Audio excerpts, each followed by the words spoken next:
성경상에서 나오는 일을 묵상하는 것 자체는 우리에게 참 복입니다.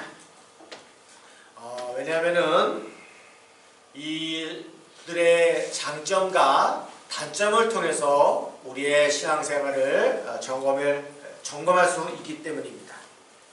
우리가 이 제자들을 묵상할 때에 참 어떤 그런 상황 속에서도 그와 같은 강인한 믿음을 또 실천을 행하며 살았을까 하는 그런 기쁨의 배움도 있지만은 그 반대로 실패한 삶을 통해서도 우리가 위로를 받아요.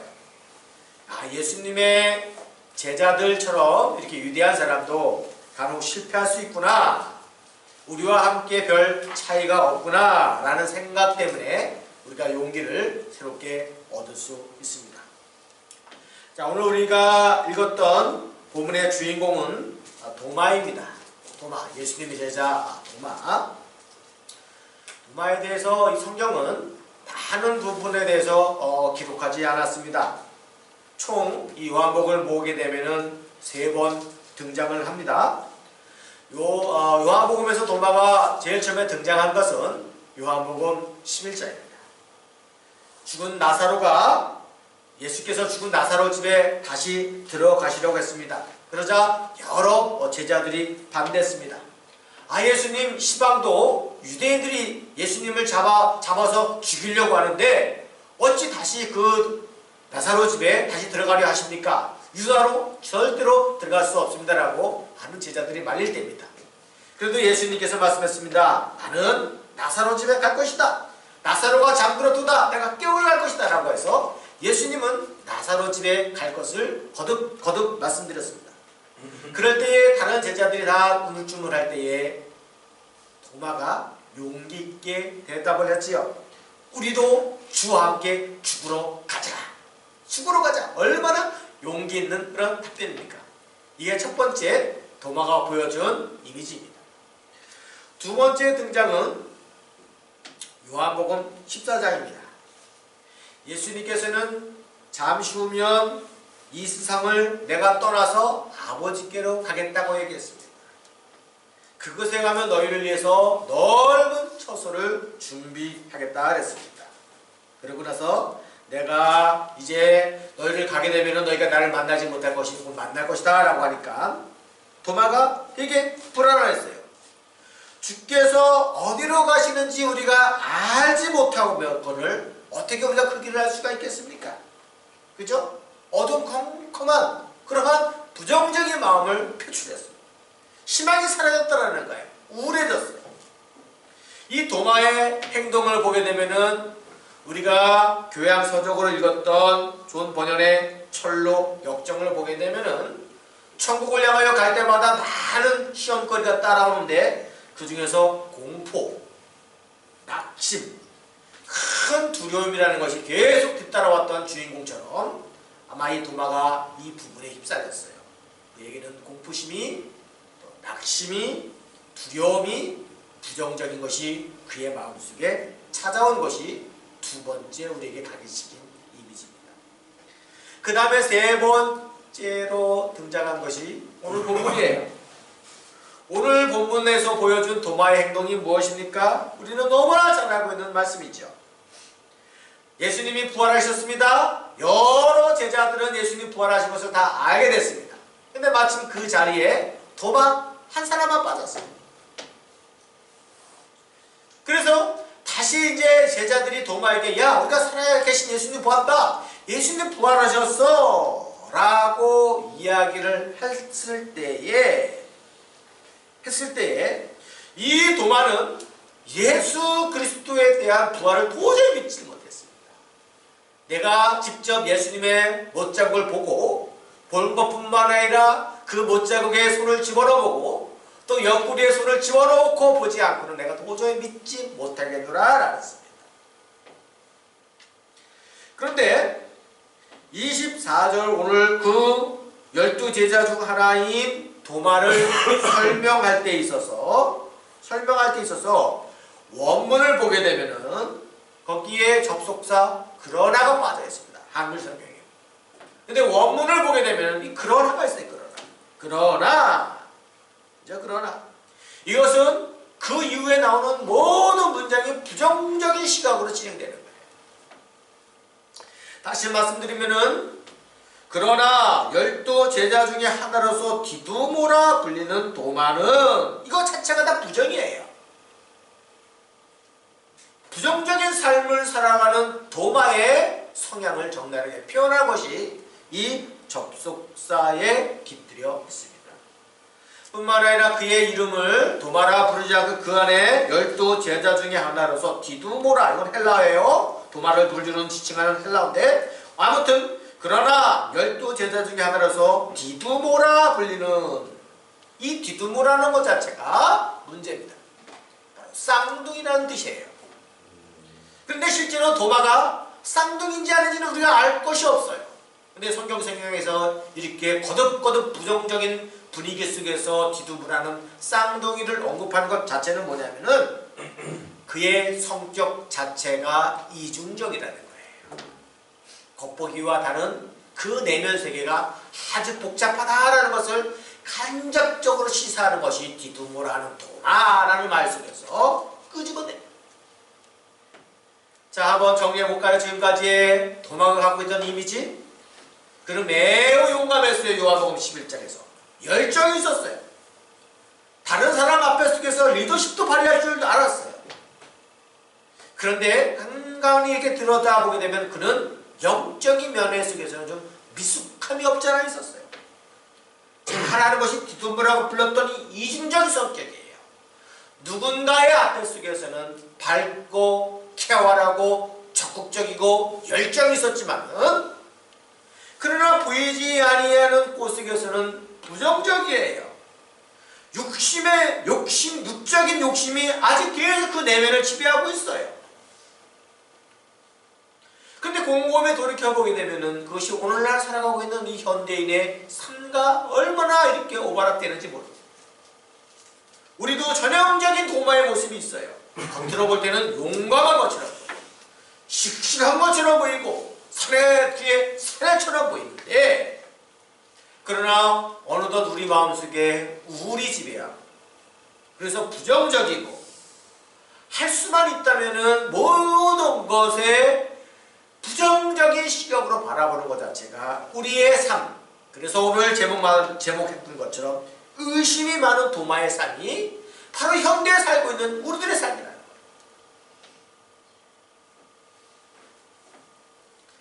이러한 사람의 특징 중에 하나가 제일 먼저 우리에게 찾아오는 것이 뭐냐면은 다른 사람과 함께 마음을 나누지 못해요. 보세요. 다른 제자들은요, 예수님의 부활사건 전후로 마가의 다락방에 모여 있었습니다. 거기서 떠나지 않았어요. 마가의 다락방에 모여 있었기 때문에 사도행전의 성령의 운동이 일어난 것도 우리는 틀림없이 알고 있을 것입니다. 그만큼 마가의 다락방은 그들에게 모임의 아지트요, 영적인 산실이에요. 그런데 오늘 본문 말씀을 전후를 살펴보게 되면 유독 도마만 그 자리에 없었어요. 아니, 없었던 것이 아니라 그 자리에 참여할 수 없었던 것이에요. 그것은 불신이 도마의 마음을 지배해야 했기 때문에 가능한 행동이에요. 오늘 이 본문 말씀 속에서 함께라는 헬라어를 보십시오. 이 함께라는 헬라어를 보게 되면은 도마가 처한 환경을 더 여실히 들춰낼 수가 있을 것입니다. 함께라는 것은 바로 이 매트인데, 이것은 단단히 붙잡다, 참여하다, 공유하다라는 의미가 있어요. 그래서 이 말이 가장 빈번하게 사용한 것 중에 하나가 뭐냐면은 같은 영을 가진 사람들끼리의 교제예요. 이 교제라는 것은 혼자가 아니잖아요. 같은 영에 통하는 사람들끼리 함께 단단히 붙어있고 매트를 나누는 거예요. 뿐만 아니라 하늘의 부름을 받아 협력하는 친구의 관계가 바로 이 함께 안에 깃들여 있습니다. 그런데 도마는 그들 나머지 10명의 제자들과 함께 있지 못했어요. 매트가 없었어요. 공유함이나 적극적으로 협력함이 없었어요. 그런데 그 다음 구절인 26절을 보게 되면은요, 도마가 어떻게 바뀌었냐면은 여드레를 지나서 제자들이 다시 집에 있을 때 도마도 어떻게 해요? 함께 있었다 그랬습니다. 24절에서는 분명히 함께 있지 않았었는데 26절 속에서는 변화를 받아서 그가 제자들과 함께 더불어 있었습니다. 이 상황을, 다시 말하면 이 함께 있다라는 상황을 가장 잘 설명하는 말씀이 있어요. 이 함께 있다라는 것이 어떻게 전개되는지 우리 다른 성경 말씀을 한번 찾아보길 원하는데, 고린도후서 6장 1절 말씀을 우리 자막에 있는 것을 살펴보도록 하겠습니다. 자, 함께 있다는 것이 어떻게 전개되는지 한번 살펴보겠습니다. 우리가 6장 1절 말씀 읽어보겠습니다. 시작. 우리가 하나님과 함께 일하는 자로서 너희를 권하노니 하나님의 은혜를 굳게 받지마. 자, 함께 있는 자, 그가 어떻게 있습니까? 하나님의 은혜를 함께 누리는 거예요. 함께 마음을 나누고 함께 모여 있을 때 하나님의 은혜가 계속해서 퍼져나가요. 그래서 고린도후서 6장 계속 말씀을 봐야 되겠지만은 4절부터 7절 말씀 한번 또 보겠습니다. 어떻게 퍼져나가는지 함께 있을 때에. 우리 자막 있죠? 한번 우리 같이 읽어볼까요? 제가 읽어보겠습니다. 오직 모든 일에 하나님의 일꾼으로 자천하여 많이 견디는 것과 환난과 궁핍과 고난과 매맞음과 갇힘과 난동과 수고로움과 자지 못함과 먹지 못함 가운데서도 깨끗함과 지식과 오래 참음과 자비함과 성령의 감화와 거짓이 없는 사랑과 진리의 말씀과 하나님의 능력으로 의의 무기를 좌우에 가지고, 이게 함께 있는 자의 삶으로서 전개되어지는 거야. 계속. 고린도 후서 6장 1절은 이렇게 얘기했고 4절 7절은 또 이렇게 얘기했어요. 너무 긴 말씀을 내가 다 설명을 못하겠지만 또 이런 말씀도 있습니다. 한번 속으로 한번 제가 읽어볼 때 한번 생각해 보시기 바랍니다.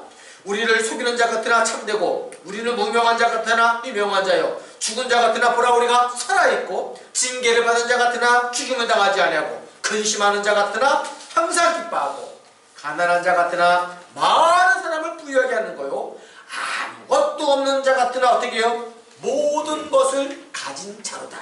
누가요? 함께 있는 우리들. 24절 속에서는 이거 자체가 없었어요, 도마에게. 그러나 짧은 말씀의 간격 차이가 있지만은 24절에서 26절로 왔을 때는 바로 이와 같은 자로서 살아갈 만만의 준비가 도마에게 나타났다는 거예요.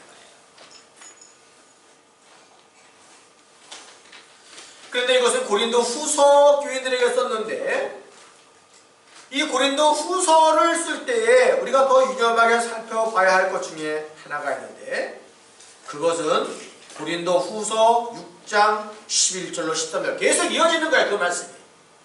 한번 이 말씀 한번 읽어보겠습니다. 앞에 있는 말씀입니다. 이 말씀 읽어볼까요? 시작.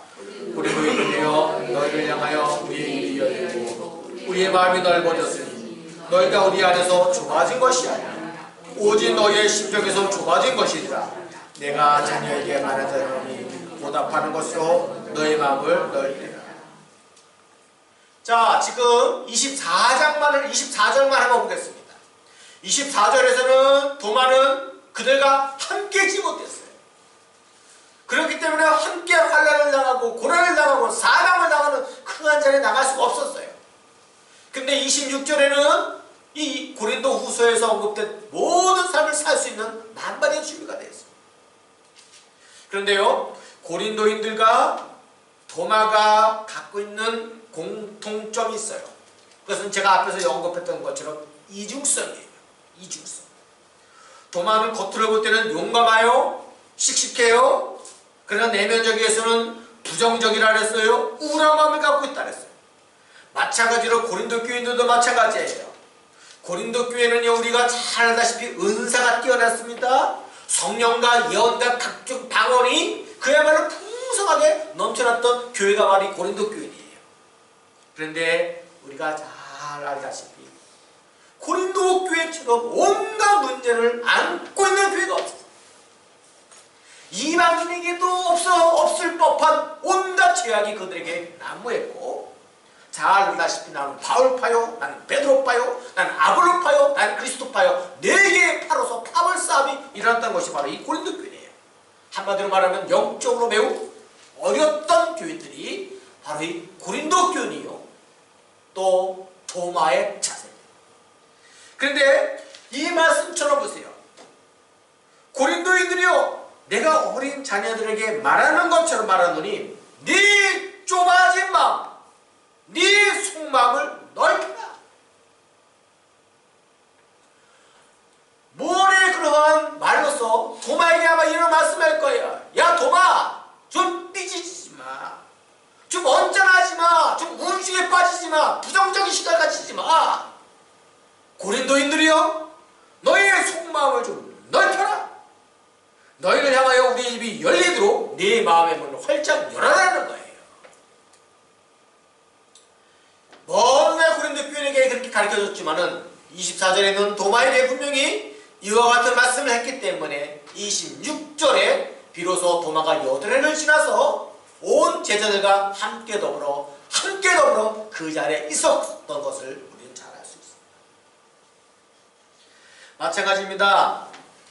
신앙생활을 할 때에 있어서 우리에게는 여러 가지의 우울증이, 아니 부정적인 것, 아니 내가 겉으로 드러난 용감을 무참히 짓밟아버릴 수 있는, 그야말로 나를 자꾸 끌어내리는 무엇인가를 나를 앞당기는 무엇인가 있어요. 더구나 이민자의 삶은 수없이 내 성격도 내 마음도 내가 주체할 수 없을 정도의 부정적인 마음에 빠질 수밖에 없는 것이 문화가 주는, 날씨가 주는 환경이라는 거예요. 그럴 때 다른 것이 없어요. 우리는 24절처럼 예수님의 제자와 함께 도마가 잊지 못할 자리에 나갈 것이 아니라 여드레를 지나서 26절의 말씀처럼 우리의 마음이 넓어져야 돼요. 마침 이 본문에 있는 말씀처럼 너의 심정에서 좁아진 것이 아니라 내가 자녀에게 말하노니 너의 마음을 넓혀라. 넓게 하나님을 바라보시고 넓은 마음을 품고 우리 영성이 살아 꿈틀거리도록 긍정적인 마음을 갖고 하나님을 바라보는 것 자체가 바로 신앙생활이라는 거예요. 이것이 바로 24절에서 26절로 건너뛴 도마에 함께 있는 마음의 변화입니다. 자, 우리가 또 하나 생각할 것이 있어요. 도마처럼 좁아지었을 때의 그 마음에 찾아온 현상이에요. 그래서 바로 이 실증적인 자세예요. 실증적인 자세만 고집을 해요. 이 말이 무슨 뜻이냐면은, 다른 제자들은 단번에 예수님을 믿었습니다. 하지만 도마는 좀 전에 얘기했던 것처럼 그 손에 난 못자국을 보며 내 손가락을 그 못자국에 넣고 또 내 손을 그 옆구리에 넣어보지 않고는 믿지 않겠다라고, 이 실증적인 무엇인가 좀 증거를 요구하는 그러한 자세적 답변을 했습니다. 모든 것을 확인해야만 수긍한다는 것이죠. 그런데 우리가 잘 알다시피 다른 제자, 10명의 제자에게는 이런 행동이 없었어요. 그냥 예수님이 오셨을 때에 단번에 그 자리에서 있었기 때문에 믿었어요. 도마처럼 삐딱선을 타지 않았다는 것이죠.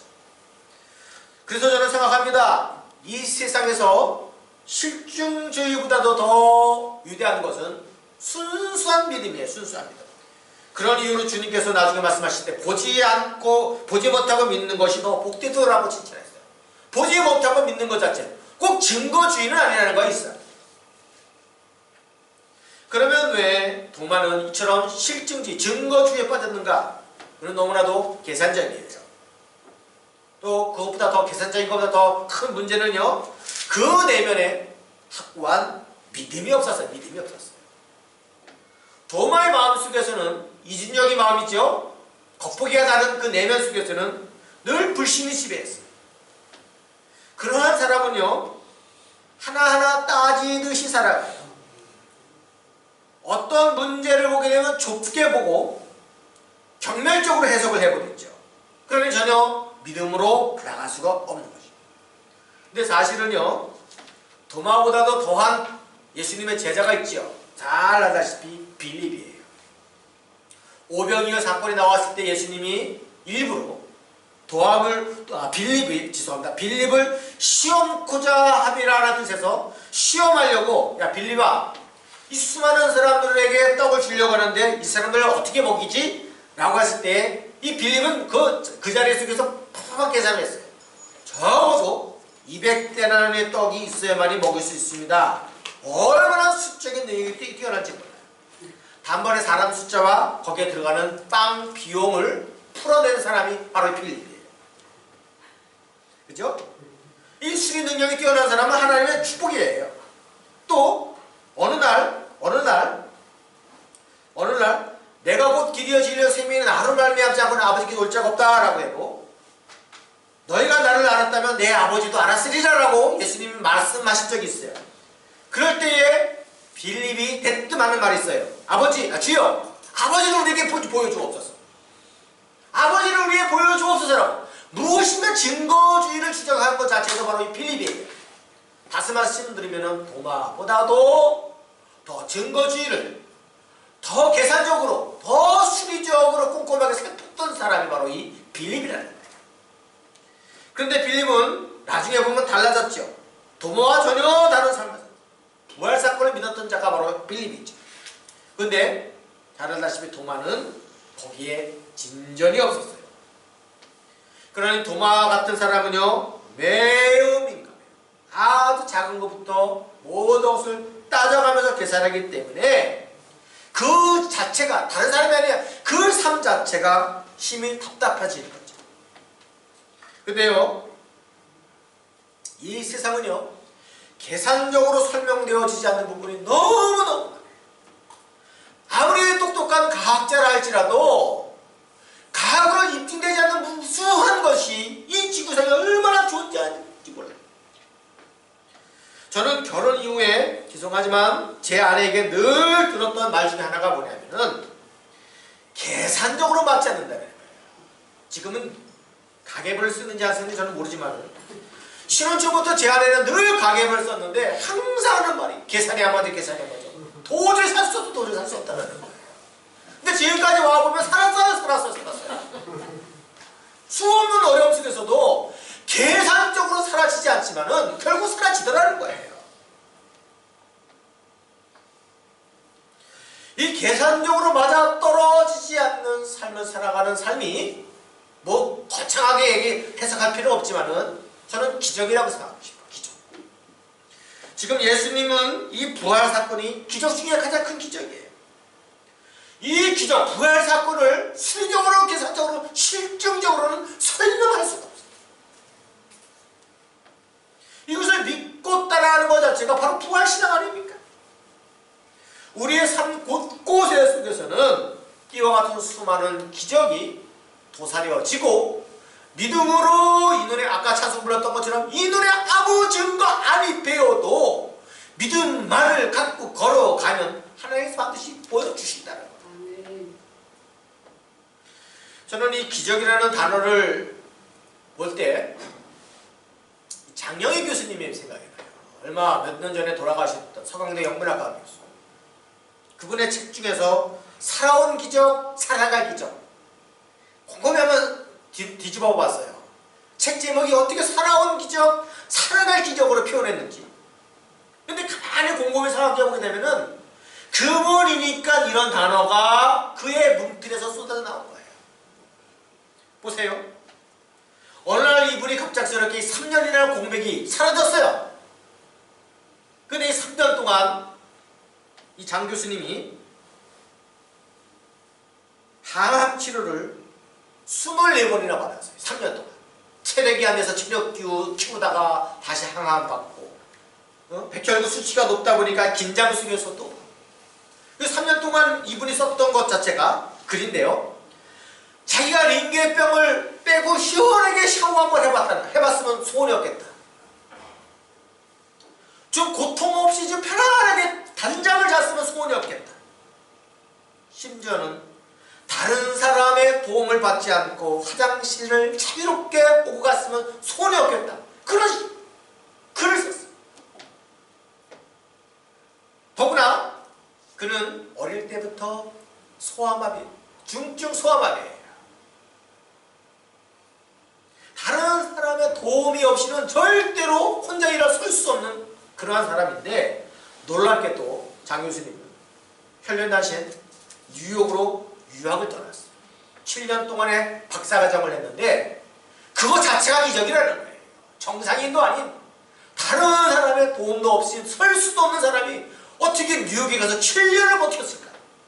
그렇기 때문에 자신의 3년의 투병생활, 아니 자기가 어릴 때부터 성장해 왔을 때 수없이 사람을 붙여주시고 환경을 뚫고 일어서는 것, 모든 것 자체가 기적이라는 거예요. 그래서 살아온 기적, 살아갈 기적이라는 기가 막힌 표현을 써서 자신의 마음을 끄집어낸 것을 알 수가 있습니다. 이 세상은 우리들의 눈에 보여지지 않는 무수한 부분들이 많이 있습니다. 공간이죠. 내 머리로는 계산이 안 되는 것입니다. 불신적인 행동을 보면 도저히 보여지지 않습니다. 그러나 겸손하게 주님을 기다리며 도움을 구할 때마다 하나님께서 그때그때 내 믿음의 분량에 맞추어서 흔히들 얘기하는 기적, 아니 흔히들 얘기하는 무엇인가의 손길을 통해서 그 통로를 열어주는 것이 바로 하나님의 법칙이라는 거예요. 지금 도마가 깊은 시름에 빠졌을 때 7일이라는 시간이 지났어요. 본문 말씀 26절에 보게 되면은 8일, 8일째, 8일째죠. 흔히들 이 7일은 가장 완전한 완벽수예요. 무슨 일이 일어나면 7일 내에 일어나야지만 뭐가 좀 이렇게 쇼킹한 것을 보여줄 수가 있는 거예요. 더구나 이 7일은 이 7일 동안 유월절 큰 명절이에요.